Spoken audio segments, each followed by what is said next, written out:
damos la bienvenida al diputado del Frente Amplio, departamento de Maldonado, Joaquín Garlo. Un gusto recibirte esta tarde en Palabras Cruzadas. Bueno, estábamos hablando de la presentación que hizo hoy el ministro de Economía. ¿Cómo has visto la presentación del presupuesto? Bueno, buenas tardes, un gusto estar con ustedes. Estamos siguiendo expectantes este proceso, ¿no? Que hoy, de alguna manera, tiene una de sus instancias claves, que fue la puesta a punto del Congreso, del Encuentro de los Ministros, del Consejo de Ministros. El Consejo de Ministros que se llevó a cabo en el día de hoy, donde el presidente de la República y el equipo de Economía hizo la puesta a punto con el gabinete y luego esa conferencia de prensa del ministro de Economía, donde se da cuenta de los lineamientos principales de este proyecto de ley de presupuesto que va a ingresar a la Cámara de Representantes el próximo domingo. Y realmente, siguiendo con atención estos primeros anuncios y previo a la reunión que tenemos los legisladores el sábado que viene, se da cuenta de cuáles son las prioridades del gobierno de cara a estos próximos años, ¿no? Por un lado, la atención de la infancia y la adolescencia. Por otro lado, apuntar al crecimiento del país, de la economía, de la generación de puestos de trabajo.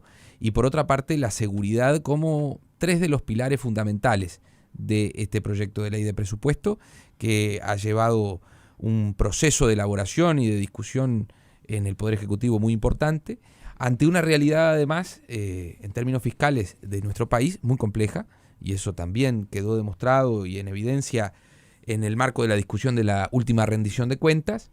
Nos estamos enfrentando a un déficit muy importante, quizá el más importante de las últimas décadas, y eso también lleva a un escenario particular a la hora de pensar y elaborar el presupuesto nacional. Uh-huh. Ahora, ¿te preocupa esto que se ha hablado en estas últimas horas? Incluso se le consultó al ministro Odone hoy sobre ese tema de que el gobierno no tenga los recursos necesarios para poder cumplir lo que dice el programa del Frente Amplio, por ejemplo. Bueno, en primer lugar, el programa del Frente Amplio es la razón de ser del Frente Amplio en su origen. En el 71 el Frente nace fundamentalmente como un acuerdo programático.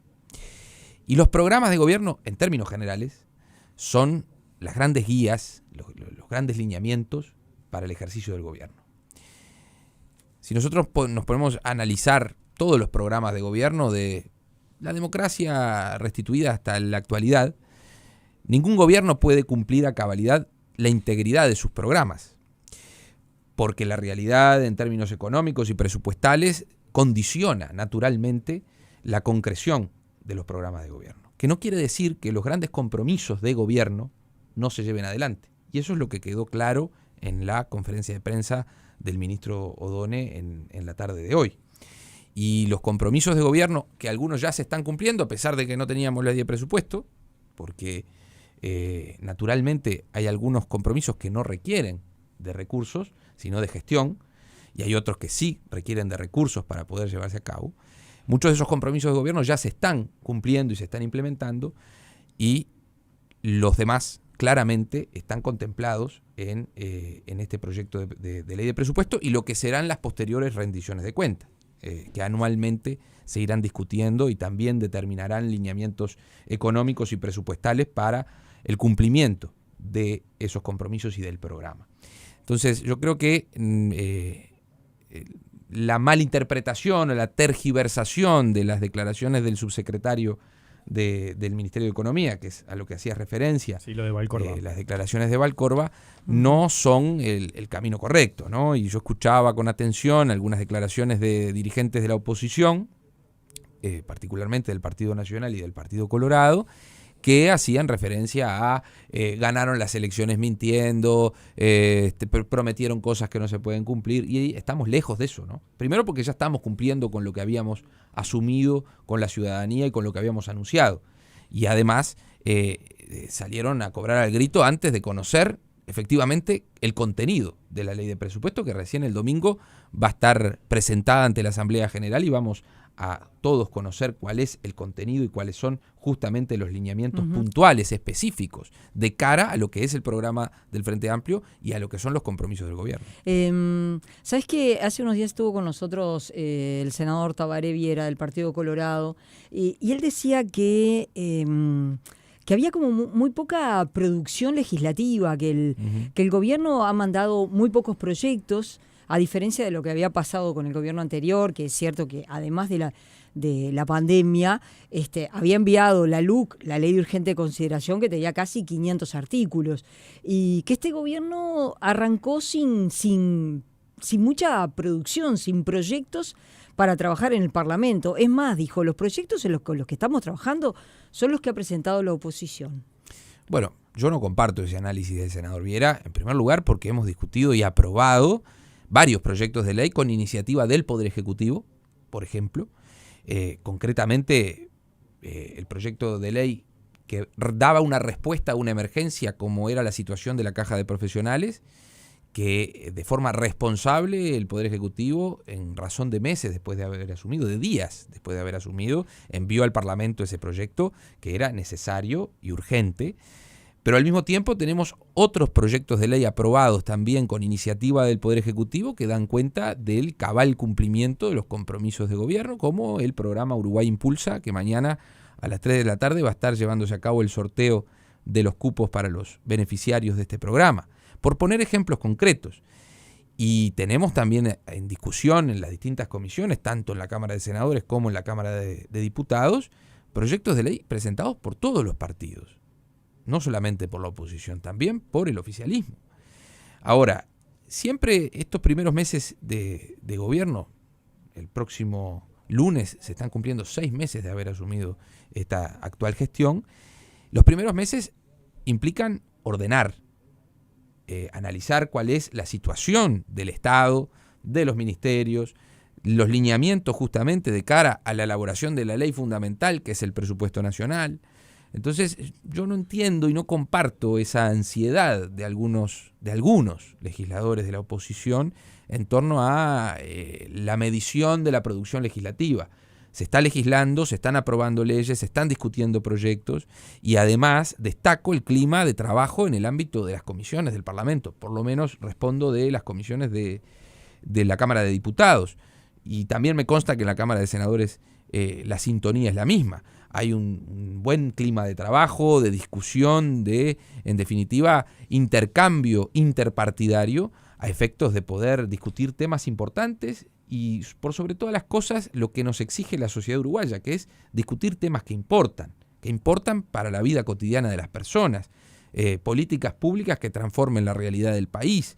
Y yo creo que nuestra sociedad le exige al sistema político dejar las mezquindades de un lado, evitar el conflicto y las rencillas que muchas veces se dan en el ámbito político para ponernos a trabajar de forma mancomunada en torno a los temas que importan. Bueno, justamente, ¿no? Hablando de ese clima al que hacías referencia, del intercambio y del discutir de temas importantes, ¿te imaginás todo eso en esta discusión del presupuesto que ingresará el domingo en diputados, que va a generar seguramente un clima de intercambio intenso, ¿no? Por los temas que se están discutiendo? ¿Cómo lo imaginas eso? El sistema de partidos es el sustrato de la democracia uruguaya. O sea, nuestra democracia se sustenta fundamentalmente sobre el sistema de partidos. Y yo creo y estoy convencido de que nuestros partidos políticos están a la altura de las circunstancias y que hay un clima de responsabilidad republicana que va a primar en la discusión de este proyecto de ley tan importante.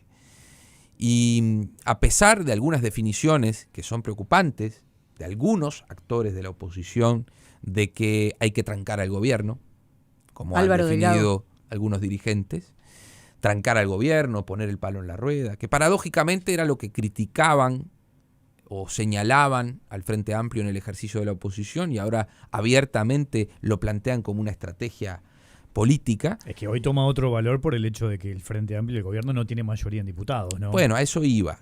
Tenemos la particularidad en esta legislatura de que en diputados el gobierno no tiene mayoría. Un hecho inédito en las últimas décadas. pero que es una oportunidad también. Por lo menos yo lo veo como una oportunidad para el fortalecimiento de nuestra democracia. Y ha quedado en evidencia en la discusión de varios proyectos de ley importantes, por ejemplo, la última rendición de cuentas. O, por ejemplo, la última interpelación que se dio la semana pasada al ministro de Ambiente. Allí fue clave Cabildo Abierto, ¿no? Donde hay actores de la oposición, de distintos partidos políticos, no de uno solo, que en torno a determinados temas aportan, generan propuestas y además acompañan, respaldan con su voto políticas concretas, algunas promovidas por el gobierno y otras construidas de forma mancomunada, como fue también el caso de la solución para el CASMU o la caja de profesionales o la ley de ingreso a las intendencias, por poner ejemplos concretos, pero son varios en cuestión de meses. Eso da cuenta de que la responsabilidad republicana del sistema político debe primar. Y cuando nos enfrentamos a una ley tan importante que repercute tanto en la vida cotidiana de las personas como es el presupuesto nacional, yo creo que esa responsabilidad se redobla, se refuerza. Y estoy seguro, estoy convencido, de que en este proceso el sistema de partidos y el sistema parlamentario y la lógica bicameral y la discusión interpartidaria va a ser saludable y va a llevar al resultado de que se apruebe una ley de presupuesto que sea buena para la gente y que pueda aterrizar en los territorios políticas públicas que mejoren la calidad de vida de los uruguayos. ¿Está la plata para las obras precisamente vinculadas con, bueno, quedó por el camino Neptuno, pero hay obras que hay que hacer para adelante para poder buscar una solución, ¿no? Digo, decir, la represa de Casupá, ¿eso está previsto en el presupuesto? ¿Lo previó el Ministerio de Economía? Bueno, ahí tenemos un caso particular, ¿no? Porque la renegociación del contrato del proyecto Neptuno-Arasatí, que ya tenía prevista una forma de financiación, implica justamente la realización de una serie de obras, un paquete de obras para asegurar el suministro de agua potable al área metropolitana, ¿no? Y fue justamente lo que estuvo discutido y planteado en el marco de la interpelación al ministro Ortuño, donde tanto las autoridades de OCE como del Ministerio de Ambiente informaban que esa renegociación del contrato que implicaba la cancelación de la obra del proyecto Neptuno-Arasatí conllevaba, por otro lado, la realización de otras obras, la represa de Casupá, una nueva planta potabilizadora, una represa en el arroyo Solís Chico, el refuerzo de la cuarta y quinta línea de bombeo, que son todas obras que buscan generar un programa integral que garantice, por un lado, la cantidad de agua necesaria y la calidad de agua necesaria para el suministro en el área metropolitana.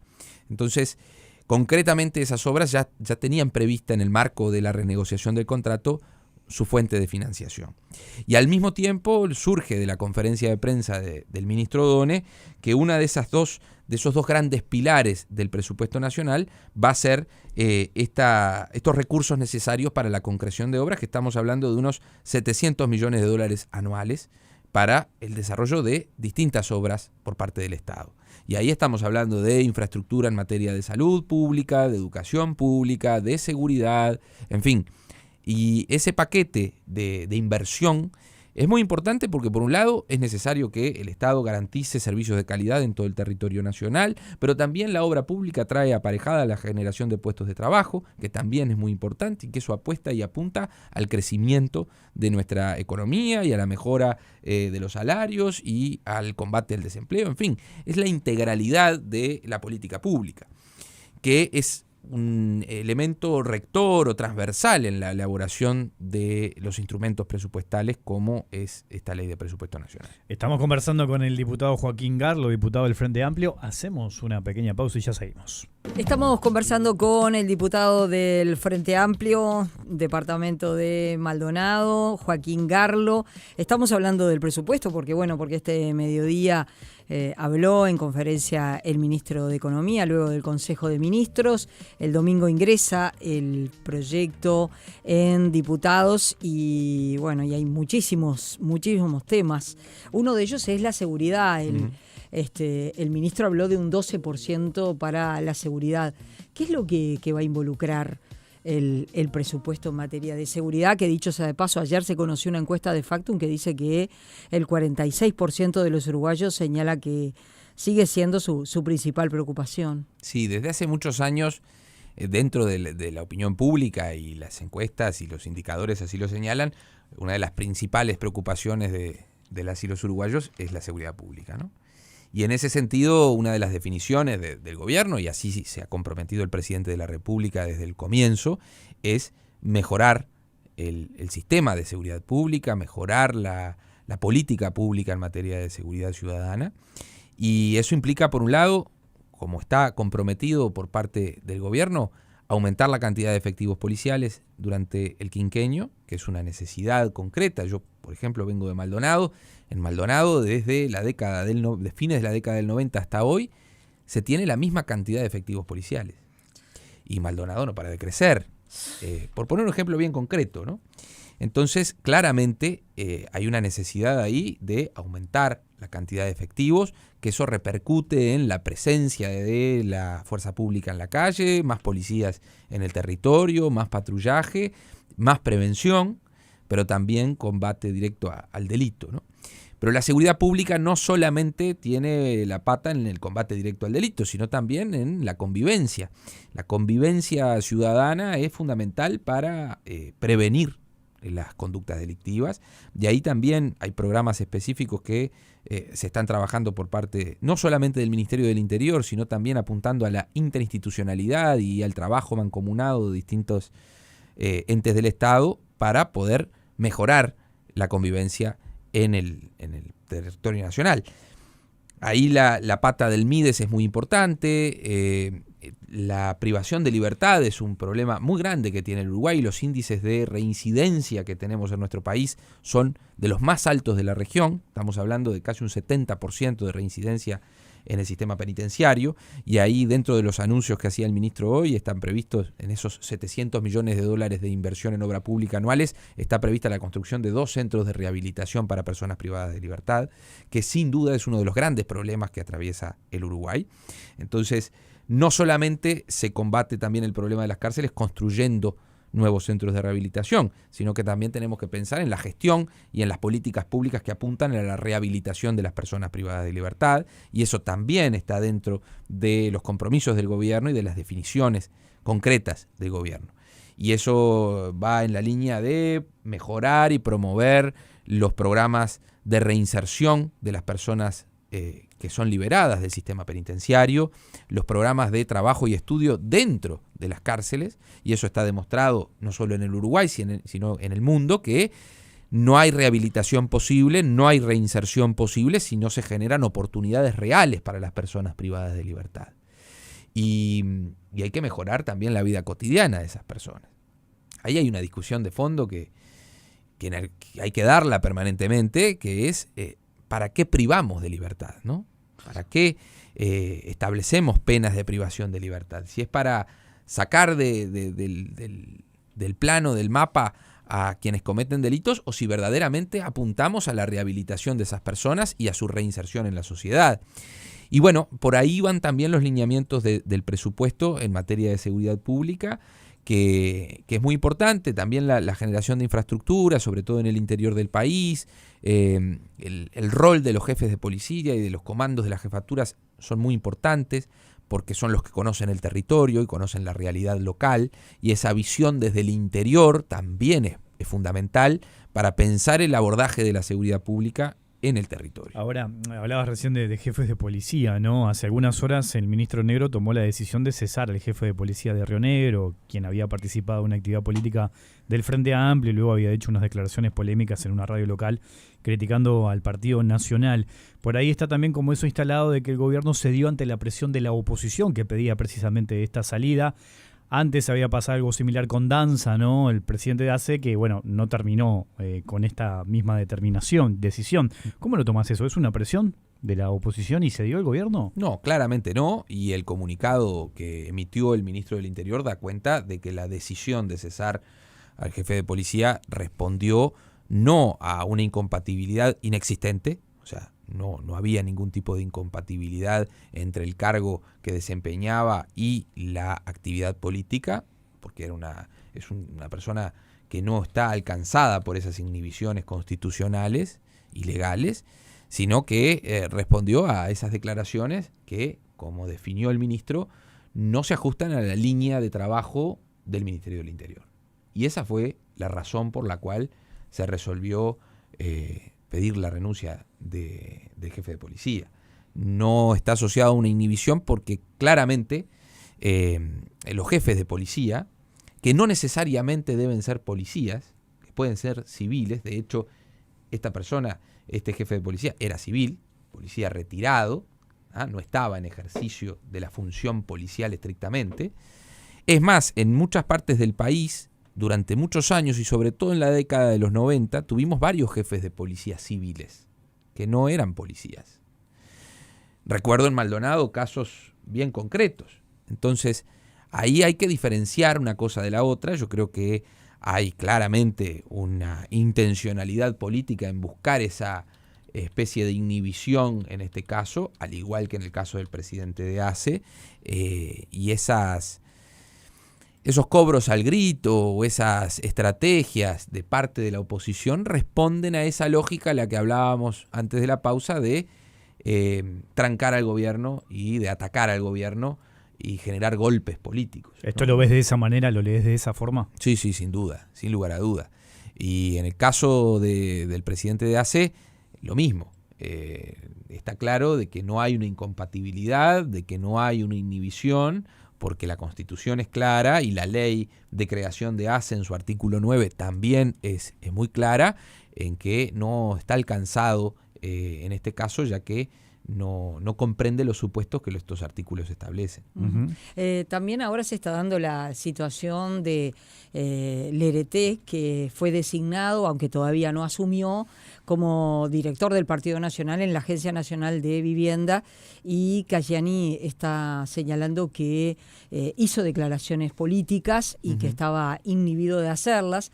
El Partido Nacional ha dicho, él todavía no asumió, por lo tanto puede hacer declaraciones políticas. Hay que decir que Lerete dijo que Yamandu Orsi montó toda una estructura para promocionar su candidatura a la presidencia como intendente de Canelones. Bueno, ¿cómo es la situación? ¿Se pedirá que no asuma Lerete como director del Partido Nacional en la Agencia Nacional de Vivienda? ¿Podía o no podía hacer declaraciones políticas? Porque en los hechos él todavía no asumió. Él está designado por el presidente de la República y cuenta con la venia del Senado de la República. Por lo tanto, la interpretación del texto constitucional lleva a la conclusión de que sí está inhibido de hacer declaraciones políticas, porque la designación implica justamente que ya empiecen a regir esas inhibiciones.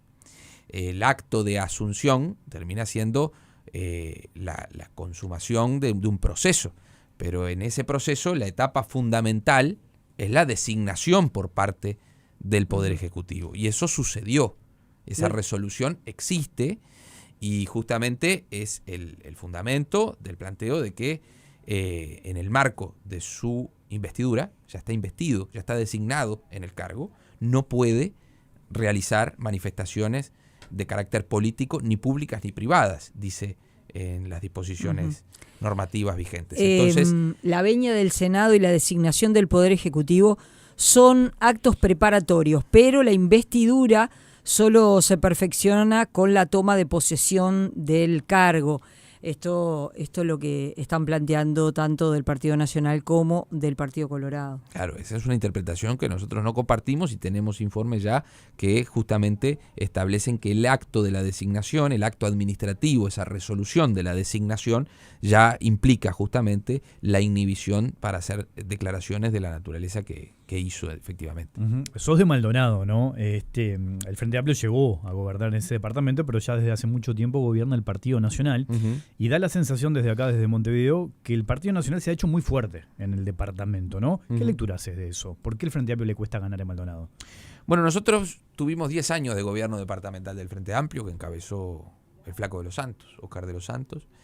Y en el 2015 vuelve a ganar Antía, que ya había sido intendente entre el 2000 y el 2005.